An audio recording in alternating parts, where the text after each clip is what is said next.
काळं मीठ आता आपण ते मिक्स करणार आहोत। ही हळद आणि आता हे व्यवस्थित मिक्स करू। अशा पद्धतीने आपण ते बांधून घेतली। डाळ गरम करून घेतली। आपण बडीशोपता लवंगा मिरे धने पण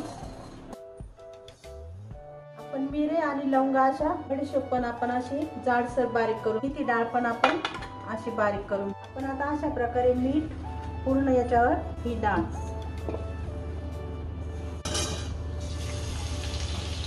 टाकून घेणार। इथे टाकणार धन्याची पावडर, लवंगा मिरे, बडीशोप, हे सुंठ वेलची आणि जायफळ, हिंग, हळद। आपण टाकणार आहे मिरची।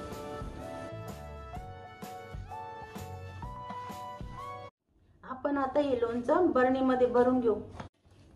आता हे लोणचं 15 दिवस मुरायला लागतं। 15 दिवसानंतर आपल्याला खाण्यासाठी तयार